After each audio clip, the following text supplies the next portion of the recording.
Hello everyone. I hope you've enjoyed this series of videos about inspirational and courageous saints. This is the last one before the summer holidays, and it's about perhaps one of the bravest and most inspiring saints of them all, Harriet Tubman. Harriet was born in Maryland in the USA around 1822. At this time, slavery was still legal in the southern states of America, and Harriet, like hundreds and thousands of other black people at that time, was born into slavery.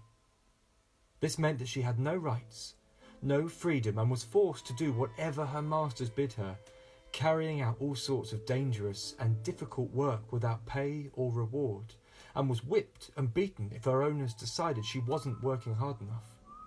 On top of all this, she spent long periods of her childhood being rented out to other white slave owners, and so was separated from her friends and family. This transatlantic slave trade, as it's known, ran from the 16th to the 19th century and marks one of the most awful, unjust and ungodly periods of our history. When Harriet's master put her up for auction, even though this would mean being separated from her husband and her family, she decided that she must escape slavery.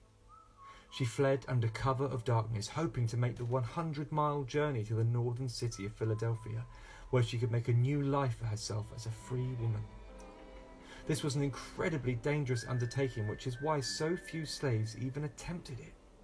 Harriet had to make her way through a dangerous wilderness full of wolves, bears and snakes with no food and little water, all the time trying to avoid slave hunters and other law enforcement officers who stalked the landscape. Eventually, she made it to Philadelphia and freedom, but she wasn't content, and so decided to go back and rescue other slaves. In order to do this, Harriet became a conductor on the Underground Railroad. Now, this wasn't a real railroad, but the name given to a series of secret routes which ran through America, along which fleeing slaves could travel from the south to freedom in the north. Conductors, then, were people who led slaves along these routes, which ran between various stations, and the stations were actually usually people's homes or churches. These stations were run by station masters, who were made up of freed slaves, Native Americans and Christians, especially a group of Christians known as the Friends or the Quakers. Harriet crossed back over into the south at least 13 times, leading over 70 slaves back to freedom and aiding at least 70 more as they made their own escape. She never lost a slave and never gave up a mission. In fact, she became so infamous in the south that they referred to her as Moses, who led the Jewish people out of slavery in Egypt.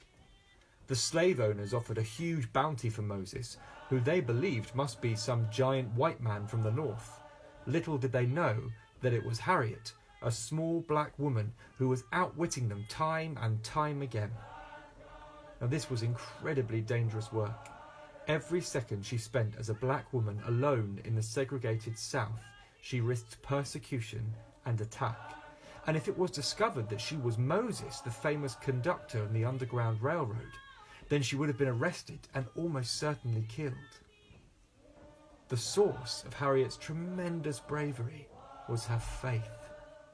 It was said of her by one of the priests who was a station master along the railroad that he never met anyone who trusted in God like Harriet.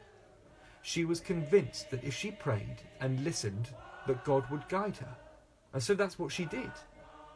As a result of a head injury received by a slaver as a child, Harriet would often pass out and experience visions which she believed were from God. She always followed the voice of God in these visions and maintained that this is what kept her safe on all those years of dangerous missions. Eventually, tensions between the North and the South led to civil war in America.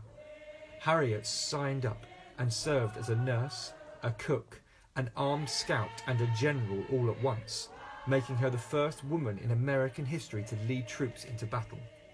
During one campaign, her regiment, which consisted mainly of freed black slaves, successfully freed over 700 slaves in one assault.